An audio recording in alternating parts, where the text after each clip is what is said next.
And our partner is, of course, SoftBank, OpenAI, Oracle, and additionally investing partner with MGX. On top of that, we have the technology partner, NVIDIA, and of course, Microsoft has been very, very supportive to Sam and continue to support all our success. This is not just for business. As Larry said, this will help people's life. This will help solving many, many issues, difficult things that otherwise we could not have solved with the power of AI. I think AGI is coming very, very soon. And then after that, that's not the goal. After that, artificial super intelligence will come to solve the issues that mankind would never ever have thought that we could solve. Well, this is the beginning of our golden age. Thank you very much. Thank you very much. Fantastic. Sam.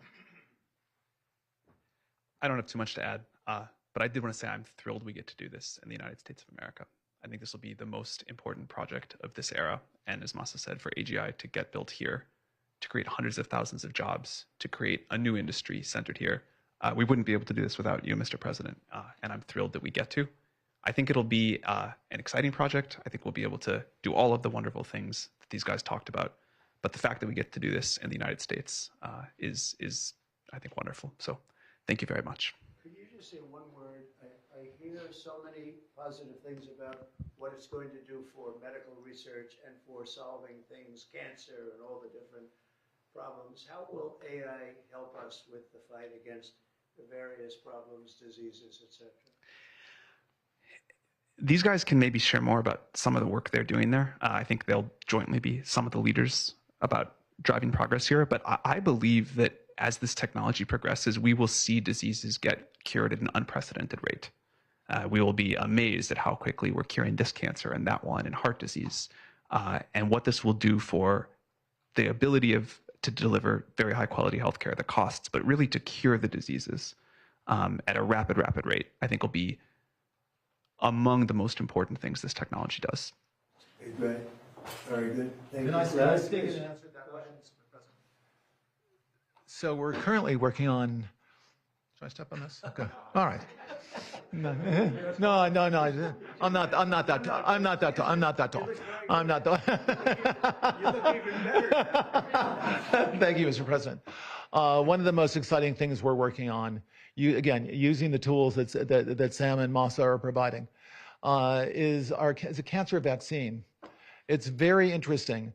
It turns out, I'll be quick, all of our cancers, cancer tumors, little fragments of those tumors float around in your blood. So you can do early cancer detection. If you can do using AI, you can do early cancer detection with a blood test. And using AI to look at the blood test, you can find the cancers that are actually seriously threatening the person. So we can, again, cancer diagnosis using AI has the promise of just being a simple blood test.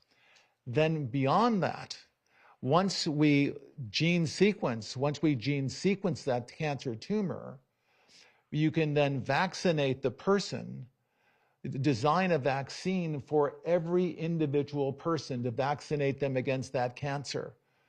And you can make that vaccine, that mRNA vaccine, you can make that robotically, again, using AI in about 48 hours. So imagine early cancer detection, the development of a cancer vaccine for your particular cancer aimed at you, and have that vaccine available in 48 hours.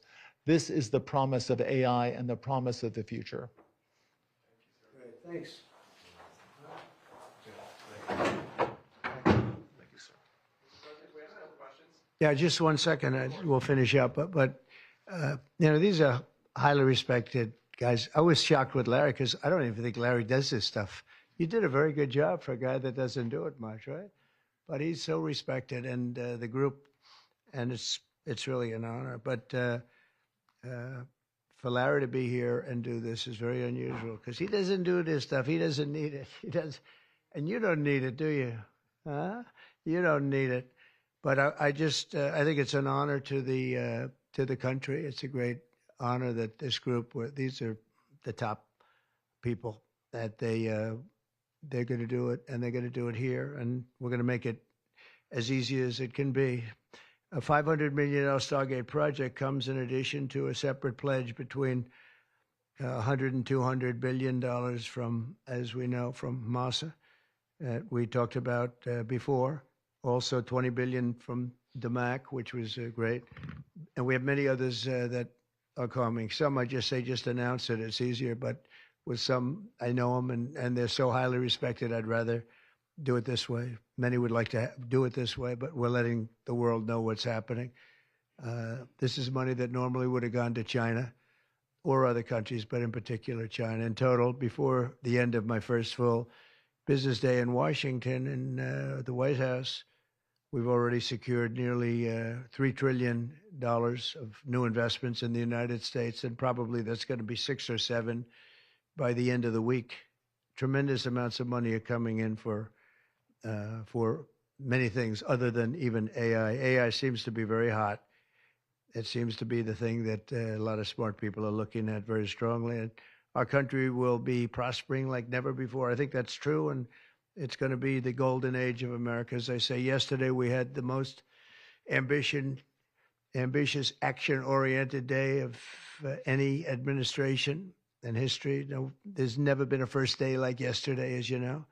I signed a sweeping slate of executive orders to stop the invasion of our borders. I launched a government-wide effort to defeat inflation and bring down the cost of daily life and bring down the cost of energy, magnificently bring it down. And when energy comes down, Larry, I'd say generally speaking, when energy comes down, everything else comes down. The prices of food and the prices of everything else come down. Energy is that's the big baby. And we declared a national energy emergency to drill, baby, drill, our term that we use. We're going to drill, baby, drill like never before. We ended destructive DEI mandates across the federal government and returned our country to a merit-based system and a common sense system. As you know, the Supreme Court gave us a decision on merit, where things in this country can be based on merit now instead of a lot of different rules, regulations, and things that really put our country at a big disadvantage. We permanently stopped government censorship and restored free speech. That was signed yesterday. We renamed the Gulf of Mexico the Gulf of America. Sounds so beautiful, the Gulf of America, and returned the name of a great president, William McKinley, to Mount McKinley. They took off the name, and he was actually a great president. He was a very, very successful businessman. He ran for governor of Ohio. He won and did a great job as governor, ran for president, and he won. He was assassinated, ultimately, in his second term, unfortunately. But he was the tariff king, and I don't think he was as bad as I am. I think I believe in him even more than him, but he believed in him very strongly. And he raised massive amounts of money. Our country was at its richest from 1870 to 1913. We had the most. That was when we were the richest, relatively speaking. We were the richest during that period of time. That was tariffs from other countries. And our administration's moving with unprecedented urgency and speed to confront every single crisis facing us, and we'll get the job done. And again, I want to thank Sam and Massa and Larry for being here. It's an honor to have them. And we'll take a few questions if you want. Some of the executive orders, you would agree that it's never acceptable to assault a police officer, Sure. right? So then if I can, among those you pardoned, DJ Rodriguez, he drove a stun gun into the neck of a D.C. police officer who was abducted by the mob that day. He later confessed on video to the FBI and pleaded guilty for his crimes. Why does he deserve a pardon? Well, I don't know. Was it a pardon? Because we're looking at commutes and we're looking at pardons. Okay, well, we'll take a look at everything. But I can say this. Murderers today are not even charged. You have murderers that aren't charged all over. You take a look at what's gone on in Philadelphia. Take a look at what's gone on in L.A., where people murder people and they don't get charged. These people have already served years in prison, and they've served them viciously. It's a disgusting prison. It's been horrible. It's inhumane. It's been a terrible, terrible thing. I also say this: you go to Portland, where they wrapped police officers, shot police officers. Nothing happened to anybody. You go to Seattle, where they took over a big chunk of the city and people died. Portland, a lot of people died. Wait a minute. And you go also, take a look at Minneapolis, because I was there and I watched it. And if I didn't bring in the National Guard, that city wouldn't even exist today. People were killed and nobody went to jail. So these people have already served a long period of time. And I made a decision to give a pardon. Joe Biden gave a pardon yesterday to a lot of criminals. These are criminals that he gave a pardon to. And you should be asking that question. Why did he give a pardon to all of these people that committed crimes?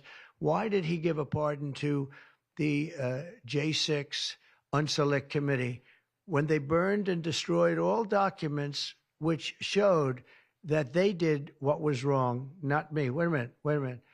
Why did they give a pardon to all of his relatives, his brother who made millions of dollars, to all these different people? He gave pardons. That's the question you should be answering. All right, go ahead. Yeah, please. If I could just Tell us a little bit about your Steve, can I just meeting. follow up with that really fast? No. I just want to ask Go you ahead. this. You said you will. Tell us about your meeting with Speaker Johnson, Senator Thune. Did you reach any conclusion on this one big? Pretty much. I think we have a good situation now. It's been in some ways made simpler by Los Angeles because they're going to need a lot of money. And generally speaking, I think you'll find that a lot of Democrats are going to be asking for help. So I think maybe that makes it more one-sided. I think we're going to do very well. Look, we're going to take care of Los Angeles. I'm going there. I'm going to North Carolina, which has been abandoned by the Democrats. And I'm going to North Carolina, very importantly, first. I'll be there on Friday. And then I'm going from there to Los Angeles. And then I'm going to Nevada. And I'm really going to Nevada to thank them for the vote because we won Nevada overwhelmingly. And that's usually a Democrat vote, and I just want to go there to thank the people of Nevada for the big vote. So we'll be making that. Yeah, please. The leaders of the Proud Boys and the Oath Keepers were freed following their pardons yesterday. At the time, back in 2021, you urged them to stand back and stand by. Is there now a place for them in the political conversation? Well, we have to see. They've been given a pardon. I thought their sentences were ridiculous and excessive. One of the guys took down a flag that was an anti-American flag, and he was given years in jail. I don't know the exact number, but he was given many years in jail. I thought it was very excessive. And at least the cases that we looked at, these were people that actually love our country, so we thought a pardon would be appropriate, yeah. Mr. President, is it also true in your conversations with Republicans today that you asked them to consider recess appointments for cabinet officials? I think, yeah, if it's needed. I don't think it's going to be needed. Marco, as you know, got passed overwhelmingly with 99-0, which is pretty amazing. Marco's going to do a great job, Secretary of State, but he just got, I guess he was the first one and just got approved. That's some vote, 99-0, and the nothing was a vote that he would have gotten if we wanted to do it. But you know whose vote that was? Who's doing a great job right now as vice president. Did you also talk about some sort of a trade or a deal involving wildfire relief in extension for a debt? Well, what I really want to have done, I was talking about this with the guys back in the Oval Office. Los Angeles has massive amounts of water available to it. All they have to do is turn the valve, and that's the valve coming back from and down from the Pacific Northwest, where millions of gallons of water a week and a day, even in many cases, pours into California, goes all through California down to Los Angeles, and they turned it off. It's off now. The valve goes, it turns toward the Pacific Ocean, and all that water goes pouring into the Pacific Ocean. If they did what I told them to do, they wouldn't do it because politically they didn't think it was good. I think it's great politically. I think they're dead politically. What they've done, they've destroyed the city. What they've done to that city is unbelievable. The sprinklers, their sprinklers in there like these right here that you see, none of them had any water in them. They didn't have any water. The fire hydrants, 40% of them had no water. The brush was just dry. Everything was dry. The sprinklers on the lawn weren't allowed to even be used. So, everything was dry, and it was an inferno. They created an inferno. So we're demanding that they turn the valve back toward Los Angeles right now. It's not even believable that they haven't done it. Just so you know, they have a valve, and it turns like, think of a sink, but multiply it times many thousands of times the size of it. It's massive. And you turn it back toward Los Angeles. Why aren't they doing it? They either have a death wish, they're stupid, or there's something else going on that we don't understand. But we want the water that they're throwing away to be used for California. And that includes the farmers of California. When you drive up north, you see all of the land.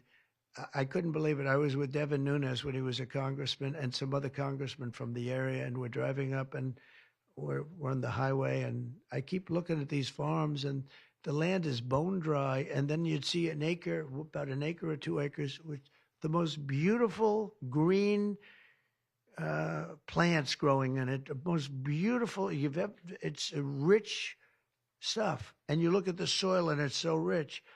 That soil is almost the equivalent to like Iowa soil. It's phenomenal. It's got no water. But the reason it has no water, I said, do you have a drought? No. I said, what do you mean you don't have a drought? Look at the thing. It's dry as a bone. The reason you have like an acre is because they say you can farm 1 acre, but no more, because they didn't want to waste water. But they throw the water into the Pacific Ocean. These people are crazy. So we're going to be issuing an executive order demanding that they immediately let that water come down through California. Farmers, even people living in Beverly Hills. Now, those people have been a lot of them are wiped out. Believe it or not, they were having restrictions, Larry, you know about this.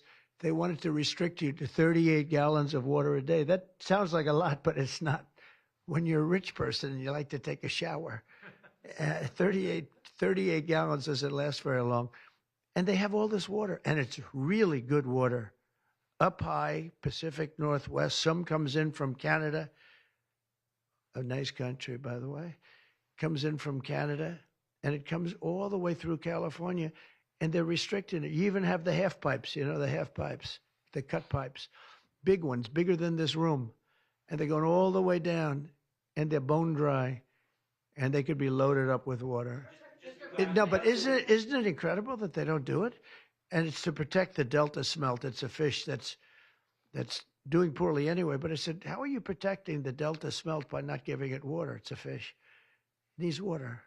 Nobody can answer that question. President Trump, TikTok, Mr. Well, President. let me do this first. Are you open to Elon buying TikTok? Say, Are you open to Elon buying TikTok? I would be if he wanted to buy it, yeah. And on your inauguration, I'd like Larry to buy it too. I have the right to make a deal. So the deal I'm thinking about, Larry, let's negotiate in front of the media. The deal, I think, is this, and I've met with owners of TikTok, the big owners. It's worthless if it doesn't get a permit. It's not like, oh, you can take the U.S. The whole thing is worthless. With a permit, it's worth like $1 trillion. So what I'm thinking about saying to somebody is buy it and give half to the United States of America, half, and we'll give you the permit. And they'll have a great partner, the United States. And they'll have something that's actually more valuable because they have the ultimate partner, and the United States will make it very worthwhile for them in terms of the permits and everything else. But so think of it, you have an asset that has no value or has $1 trillion value. It all depends on whether or not the United States gives the permit. So what I'm saying is let the United States give the permit, and the United States should get half. Sounds reasonable. What do you think? Sounds like a good deal to me, Mr. President. Yeah, he can afford it too. Mr. President, you're a president who has long said that you back the blue, but aren't you sending the message that assaulting officers is okay with these parties? No, the opposite. In fact, I'm going to be letting 2 officers from Washington Police, D.C. I believe they're from D.C., but I just approved it. They were arrested, put in jail for 5 years because they went after an illegal, and I guess something happened where something went wrong. and they arrested the 2 officers and put them in jail for going after a criminal, a rough criminal, by the way. And I'm actually releasing. No, I am the friend of police, more than any president that's ever been in this office. So more than 400 of the people that you pardoned, though, assaulted officers. So I want to ask you about the Vice President, J.D. Vance. He said, this is a week ago, he said, if you committed violence on January 6th, obviously you should not be pardoned. Why is your Vice President wrong? Well, only for one reason. They've served years in jail. They should not have served, excuse me, and they've served years in jail, and murderers don't even go to jail in this country. And we had 1,500. We have 16 under review. As you know, we commuted about 16 of them because it looks like they could have done things that were not acceptable for a full pardon. But these people have served years of jail, and their lives have been ruined. And in many cases, listen to me for a second. Stop interrupting. They've served years in jail, and if you look at the American public is tired of it. Take a look at the election. Just look at the numbers on the election. We won this election in a landslide because the American public is tired of people like you that are just one-sided, horrible people in terms of crime. You don't talk about all the people that have been killed and what happens to those murderers. Murderers get no time. You take a look at some of these DAs. They go after political opponents, but they don't go after people that shoot people in the street. They're caught. They know where they're living. They know everything. They don't even go up to pick them up anymore. They just let them live there. They know all about it. They have their pictures. They have the tape of the shooting, and they don't even go up and you're talking about this. No, we pardoned people that were treated unbelievably poorly. In the history of our country, there's never been anything take place like this. They're still looking for them, but they're not looking for the murderers, the people that are killing everybody. We are, though, and we're getting them out of the country. We just started that. We're getting them out of the country, and they're going to be gotten out of the country fast. They came in illegally from jails and from prisons. They killed many people. Some of them killed many people. About 50% of them killed more than one person. They were released into our country. That's what we're focused on, not the kind of nonsense you're talking about. You've called for a ceasefire in Ukraine. If Vladimir Putin doesn't come to the table to negotiate with you, will you put additional sanctions on Russia? Sounds likely. And do you think that the war should be frozen currently along the with war should have never lines? started. If you had a competent president, which you didn't, the war wouldn't have happened. The war in Ukraine would have never happened if I were president. But that couldn't happen because the election was rigged. Yeah, go ahead. Mr. President, there's been some debate within your orbit over whether or not to keep or eliminate H-1B visas. What's your position on that? Do you want to keep H-1Bs or do you want to get rid of them? I like both sides of the argument, but I also like very competent people coming into our country, even if that involves them training and helping other people that may not have the qualifications they do. But I don't want to stop. And I'm not just talking about engineers. I'm talking about people at all levels. We want competent people coming into our country. And HB1, I know the program very well. I use the program. Maitre d's, wine, experts, even waiters, high quality waiters. You got to get the best people. Now, then you go into people like Larry, and he needs engineers, and Massa needs, and this gentleman needs engineers like nobody's ever needed engineers, right? So we have to have the quality people coming in. Now, by doing that, we're expanding businesses, and that takes care of everybody. So I'm sort of on both sides of the argument, but what I really do feel is that we have to let really competent people, great people come into our country, and we do that through the H-1 program. Mr. President, are you looking to impose tariffs on Canada and Mexico in an effort to force negotiations sooner on USMCA? No, it's really not on USMCA. It has nothing to do with that. They've allowed, both of them, Canada very much so, they've allowed millions and millions of people to come into our country that shouldn't be here. They could have stopped them, and they didn't.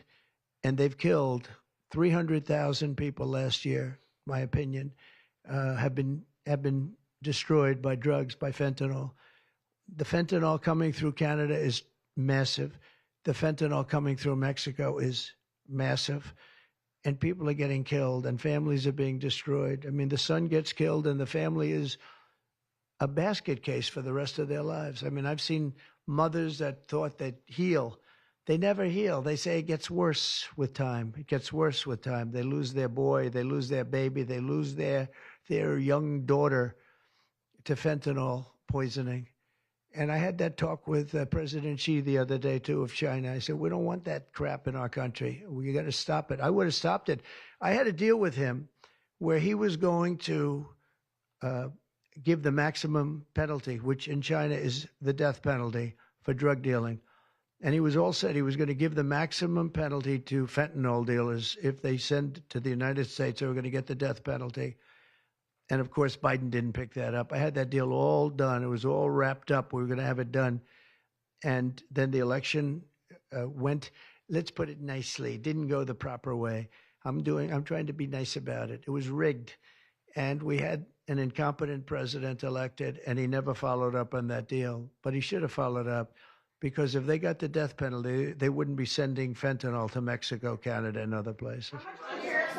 Mr. President, how much will the We're thinking tariffs- about that too. We're talking about a tariff of 10% on China based on the fact that they're sending fentanyl to Mexico and Canada. How soon? How soon on those tariffs? Probably February 1st is the date we're looking at.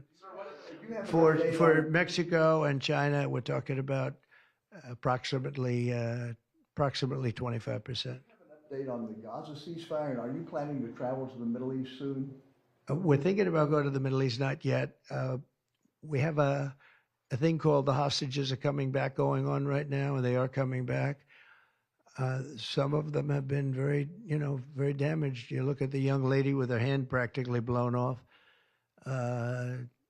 You know how that happened, right? Did you know how that happened? When you find out, you're not going to be too happy because it was terrible. But the hostages are starting to come back.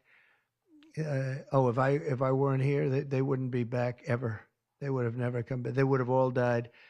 If this were done a year earlier, if Biden would have done this deal a year and a half, 2 years ago, or frankly, it should have never happened. October 7th should have never happened. Nobody should be dead. But through weakness, they allowed it to happen, and then it was a disaster from them. But you go back just 6 months ago, many of these young people were living. Young people don't die like that. They're just dying. And young people aren't dying at 22 and 23 years old. They don't die. But now they're dying, and you wonder why they're dying. They're being killed, and they have been killed. But they say 6 months ago, you would have had 11 more living hostages. Think of that, 6 months ago.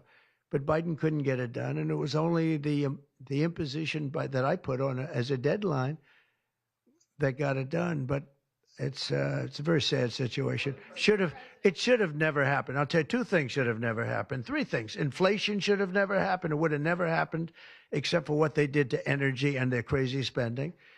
And Ukraine would have never happened. Never.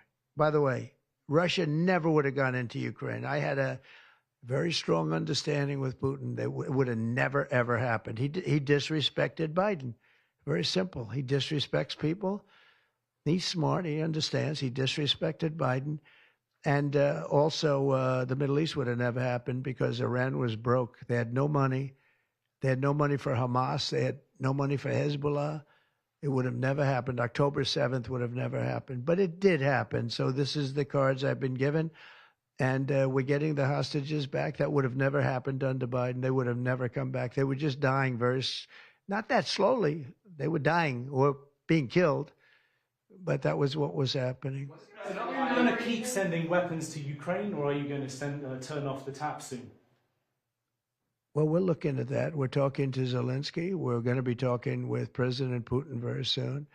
And we'll see how it all happens. We're going to look at it very soon. One thing I do feel, the European Union should be paying a lot more than they're paying, because under Biden, I mean, we're in there for $200 billion more. Now, it affects them more than it affects us. We have an ocean in between, right? Little thing called an ocean. The European Union should equalize. We're in there for $200 billion more than the European Union. I mean, what are we, stupid? I guess the answer is yes, because they must think so. But the European Union takes advantage of us tremendously on trade. and they now take advantage of, and always have. If I didn't get involved years ago, my first term, one of the first things I noticed was that they're not paying enough. They're not paying. And a lot of those countries weren't even paying. The NATO countries, they weren't paying. Only 7 out of 28 were paying. We were one of them. And Poland was one. And they had a few of them that were paying, and some were paying very proudly. Usually, the closer to the borderline of Russia they were, the faster they paid, okay? The ones that were further away tended not to pay so fast. And one thing on that, I think they should lift their number not to 2%, but to 5%. NATO should be at 5%, not at 2%. 2% is ridiculous, yeah. Did you ask President Xi in your conversation about Ukraine? You asked him to get involved in helping settle that. Can you tell us about that? I did, yeah. I said, you ought to get it settled because he's not done very much on that. He's got a lot of power, like we have a lot of power. I said, you ought to get it settled. We did discuss it, yeah. Do you intend to continue selling products that benefit yourself personally while you're president? Well, I don't know if it benefited. I don't know where it is. I don't know much about it other than I launched it. I heard it was very successful. I haven't checked it. Where is it today? You made a lot of money, sir. How much? Several $1 billion, it seems like, in the last several days. Several billion? That's peanuts for these guys. So you talked about the letter from President Biden. Can you give us some sense, broadly speaking? Yeah, he wrote me a nice letter. I mean, I did open it last night. And I didn't know. Peter said, did you get the letter? I said, wait a minute, let's see the letter. It's sort of a tradition. You put it in the drawer, especially of the beautiful Resolute desk, right? And I opened it, and there it was. It said to number 47. And it was a very nice letter. I mean, I could show it because I think it was a nice letter. Maybe I will. I think just basically it was a little bit of an inspirational type letter, you know. Enjoy it, do a good job. Important, very important, how important the job is. But I think it was a nice letter. I think I should let people see it because it was a positive for him in writing it. I appreciated the letter. Mr. President, were security concerns at all a factor when deciding to move your inauguration indoors? No, not at all. No, not at all. It was just cold. Look, if we would have, you know, I just went out to the helicopter, right, we said goodbye. That's a tradition. As long as before it used to be a stagecoach, and then helicopters came along. But that's been a tradition. You go out and you do that. And we stood there for 10 minutes, and I'll tell you what, people would not through.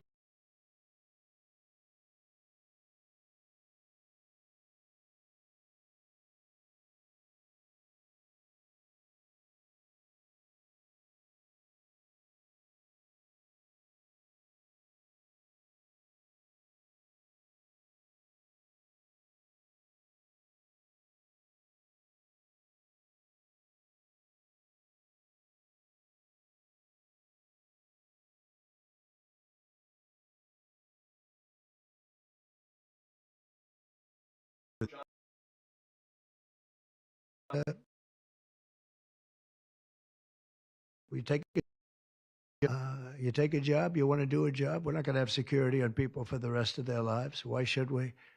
I thought he was a very dumb person, but I used him well because every time people saw me come into a meeting with John Bolton standing behind me, they thought that he'd attack them because he was a warmonger. He's the one that got us involved, along with Cheney and a couple of others, convinced Bush, which was a terrible decision, to blow up the Middle East. You know, we blew up the Middle East and we left.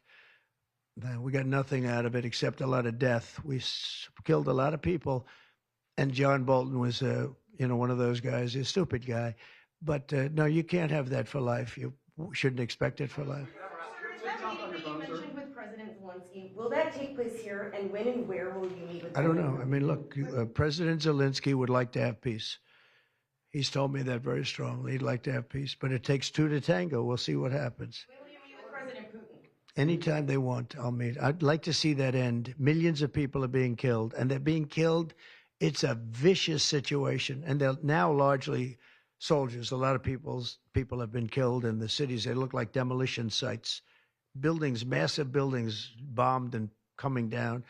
The thing with Ukraine is that many more people died than you're reporting. You're not reporting the real numbers, and I'm not blaming you for that. I'm blaming maybe our government for not wanting to release those numbers. Many more people died than what you know about.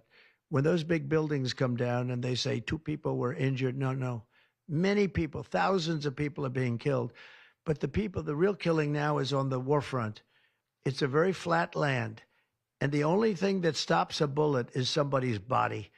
And you have young soldiers. So Russia's lost about 800,000 soldiers now. Ukraine's lost about 600 or 700,000. I think the numbers are low that they're giving out. But they've lost massive numbers of young soldiers. And that war should stop. It's very flat. It's beautiful farmland, and it's flat and really beautiful in a different kind of way, but they don't have any protection.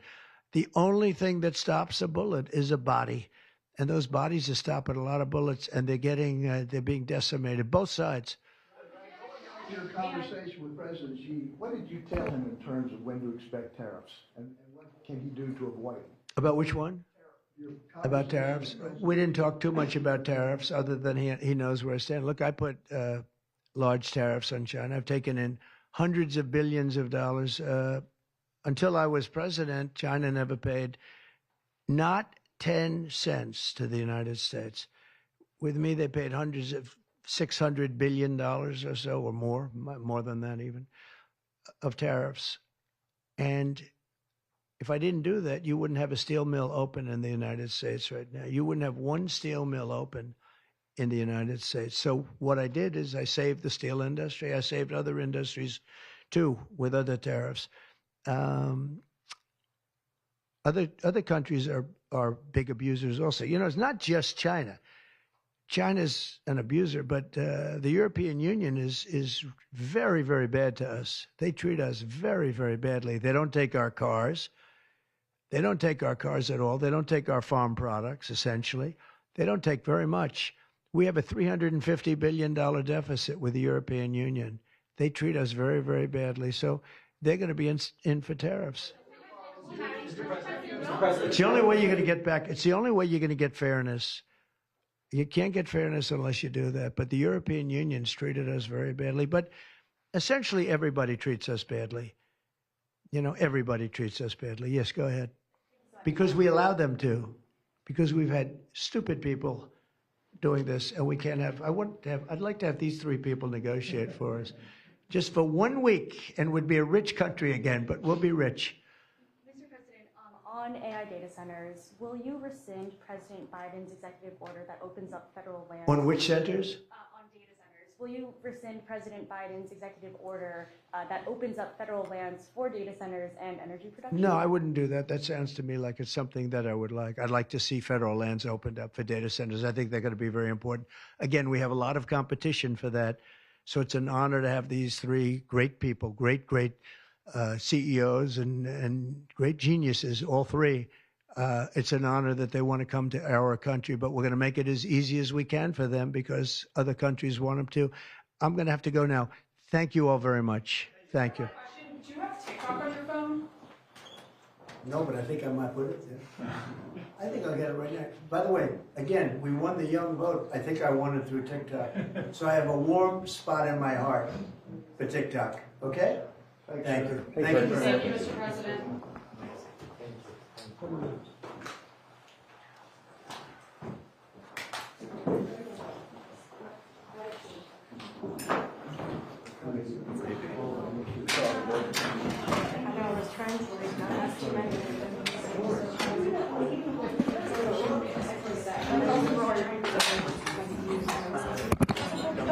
Lisa, I